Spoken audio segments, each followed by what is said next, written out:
ಭಾರತಕ್ಕೆ ಭೇಟಿ ನೀಡಿರುವ ಜಪಾನ್ನ ರಕ್ಷಣಾ ಸಚಿವ ಶಿಂಜಿರೋ ಕೊಯಿಜುಮಿ ಅವರು ಪ್ರಧಾನಿ ನರೇಂದ್ರ ಮೋದಿ ಅವರನ್ನು ಭೇಟಿ ಮಾಡಿ ಮಾತುಕತೆ ನಡೆಸಿದರು.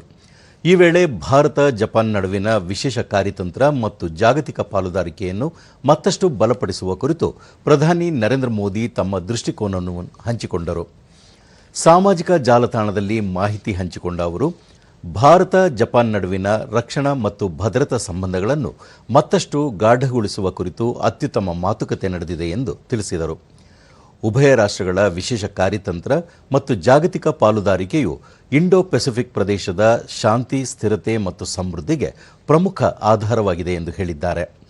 ಮೇಕ್ ಇನ್ ಇಂಡಿಯಾ ಯೋಜನೆಯಡಿ ರಕ್ಷಣಾ ಕ್ಷೇತ್ರದಲ್ಲಿ ಭಾರತೀಯ ಕಂಪನಿಗಳು ಮತ್ತು ಸ್ಟಾರ್ಟ್ಅಪ್ಗಳೊಂದಿಗೆ ಜಪಾನ್ ಸಹಭಾಗಿತ್ವ ಹೊಂದಲು ಸಾಕಷ್ಟು ಅವಕಾಶಗಳಿವೆ. ವಿಶೇಷವಾಗಿ ರಕ್ಷಣಾ ಉತ್ಪನ್ನಗಳ ಜಂಟಿ ಅಭಿವೃದ್ಧಿ ಮತ್ತು ಜಂಟಿ ಉತ್ಪಾದನೆ ಕ್ಷೇತ್ರದಲ್ಲಿ ಸಹಕಾರಕ್ಕೆ ಹೆಚ್ಚಿನ ಅವಕಾಶಗಳಿವೆ ಎಂದರು. ಭಾರತ ಜಪಾನ್ ನಡುವಿನ ದ್ವಿಪಕ್ಷೀಯ ರಕ್ಷಣಾ ಸಹಕಾರದ ಪ್ರಗತಿಯ ಕುರಿತು ಕೊಯಿಜುಮಿ ಅವರು ಪ್ರಧಾನಿಗೆ ಮಾಹಿತಿ ನೀಡಿದರು. ಭಾರತದೊಂದಿಗಿನ ಸಂಬಂಧವನ್ನು ಮತ್ತಷ್ಟು ಗಟ್ಟಿಗೊಳಿಸಲು ಜಪಾನ್ ಸರ್ಕಾರ ಬದ್ಧವಾಗಿದೆ ಎಂದು ಪುನರುಚ್ಚರಿಸಿದರು.